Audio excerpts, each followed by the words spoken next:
पैगंबर मोहम्मद, प्रॉफिट मोहम्मद ने अपनी ज़िंदगी में एक बात कही कि किसी के भी दिल को नहीं दुखाना चाहिए।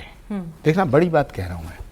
यानी कि पैगंबर ने फरमाया कि किसी के दिल को दुखाने की इजाज़त इस्लाम नहीं देता, लेकिन जितने आतंकवादी हैं पैगंबर का नाम लेके सबके चिरागों को बुझा रहे हैं।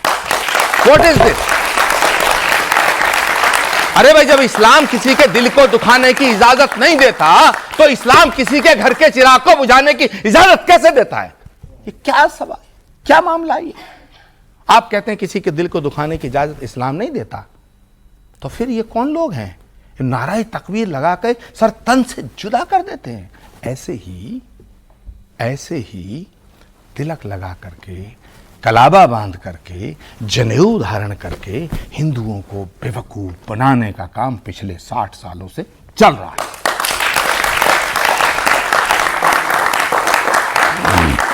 सर, आपने साजिश का जिक्र किया है। जरा अभी कांग्रेस, तमाम बाकी दलों पर भी मैं आऊंगी, उनकी कॉन्सेप्ट और उनकी विचारधारा पर भी आऊंगी, लेकिन पहले कांग्रेस की जरा बात कर लें। क्या कांग्रेस के अंदर आपको, जैसा कि प्रधानमंत्री ने भी जिक्र किया, कि मुस्लिम लीग की छाप नजर आती है कि मुस्लिम अपीजमेंट इस कदर कांग्रेस पर हावी हो चुका है कि चाहे अनचाहे एक डिस्टेंस उसने बना लिया है हिंदुओं से?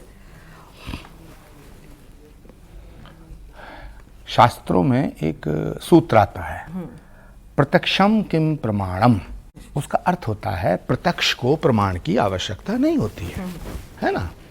हाथ कंगन को आरसी क्या, पढ़े लिखे को फारसी क्या, ये तो कहावतें हैं।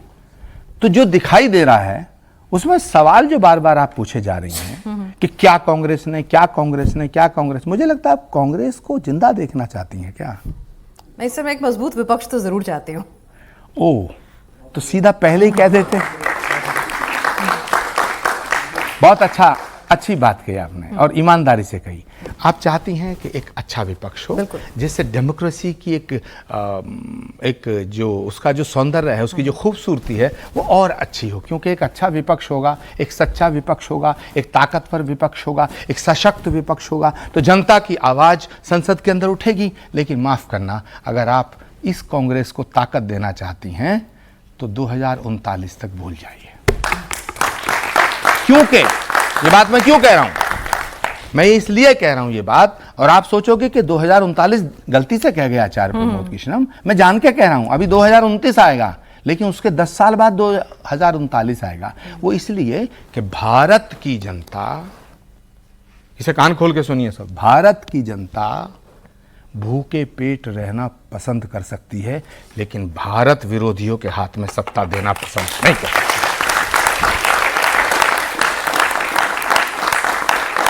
सर, राहुल जी की तो हमने बात कर ली, प्रियंका गांधी जी की भी बात कर लेते हैं। आप उनके एडवाइजर भी रहे हैं, उनके करीब भी रहे हैं।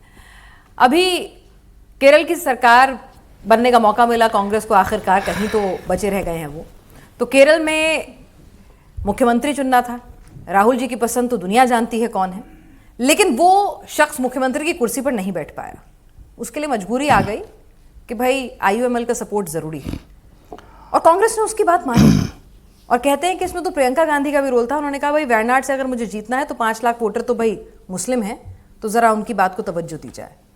मतलब कांग्रेस के ऊपर इतना प्रेशर है कि वो अपने मुस्लिम वोट बैंक को कहीं से भी कॉम्प्रोमाइज नहीं कर सकती है, भले ही उसे अपनी चॉइसेस भी बदलनी पड़ जाए। हाँ, वैसे पीनाज में एक बात बताऊं, कांग्रेस के जो दिल्ली के नेता हैं ये सारे के सारे चाह रहे थे कि KC वेणुगोपाल वहां के मुख्यमंत्री हो जाएं। क्यों चाह रहे थे? इसलिए नहीं चाह रहे थे कि उन्हें KC वेणुगोपाल बहुत अच्छे लगते हैं, वो इसलिए चाह रहे थे कि ये दिल्ली से विदा हों। और ये केरल के लिए बड़ा अच्छा हुआ, क्योंकि कांग्रेस का जो वर्तमान स्वरूप है, कांग्रेस की जो ये बर्बादी के हालात दिखाई दे रहे हैं पिछले 12-14 सालों से, लगातार एक के बाद एक चुनाव हारती जा रही है कांग्रेस पार्टी उत्तर प्रदेश से खत्म, कांग्रेस पार्टी बिहार से खत्म, गुजरात से खत्म, मध्य प्रदेश से खत्म, छत्तीसगढ़ से खत्म, दिल्ली से खत्म, महाराष्ट्र से खत्म, आंध्रा से खत्म। क्यों होती जा रही है? इस कांग्रेस की बर्बादी में अगर सबसे बड़ी कोई जिम्मेदारी है तो उन्हीं की है जो कांग्रेस को चला रहे थे। और पिछले 14 सालों से कांग्रेस को कौन चला रहा है? राहुल गांधी। तो सवाल उठता है कि राहुल गांधी के सबसे बड़े करीबी कौन थे? वेणुगोपाल। तो अगर केरल में कांग्रेस के नेताओं के लिए तो भाग्य खुल जाते अगर वेणुगोपाल चीफ मिनिस्टर बन जाते, क्योंकि यहाँ कोई नया ऑर्गेनाइजेशन जनरल सेक्रेटरी ऑर्गेनाइजेशन आता। लेकिन केरल की जनता को बधाई देना चाहता हूं कि अगर वेणुगोपाल साल 2 साल चीफ मिनिस्टर रह जाते तो जो हाल उन्होंने कांग्रेस का कर दिया है वही केरल का हो जाता। ये अच्छा हुआ, in the interest of Kerala, ये अच्छा हुआ। ठीक है, राहुल तो आपने बताया कि सनातन को लेकर राहुल की क्या सोच है, लेकिन प्रियंका गांधी, वो तो हम देखते हैं कि चाहे अपना नॉमिनेशन फाइल करना हो, चुनावी रैलियों में जाना हो, किसी स्टेट में चुनाव हो, तो माँ कामाख्या से लेकर बजरंग बली सबका आशीर्वाद लेती हैं, शिद्दत से पूजा अर्चना करती हैं। वो नहीं समझाती हैं कांग्रेस को कि भाई सनातन की राह पर चलिए। गंभीर समस्या है। प्रियंका गांधी को अभी मौका नहीं दिया गया है। जो लोग सोचते हैं कि प्रियंका गांधी कांग्रेस के फैसलों में भूमिका अदा करती है, उन्हें कांग्रेस के भीतर की राजनीति शायद नहीं पता है। कांग्रेस के भीतर सारे फैसले राहुल जी के होते हैं, और ये बात मैं नहीं कह रहा हूँ, कई बार खड़गे जी भी जो कांग्रेस के प्रेसिडेंट हैं वो कह चुके हैं। जहाँ तक प्रियंका गांधी जी का सवाल है, वो एक अच्छी बहन है, अच्छी बेटी है, और मुझे इस बात को स्वीकार करने में कोई हर्ज नहीं है कि देश में कांग्रेस पार्टी और पूरे विपक्ष में अगर कोई सबसे ज्यादा पॉपुलर चेहरा है वो प्रियंका गांधी है।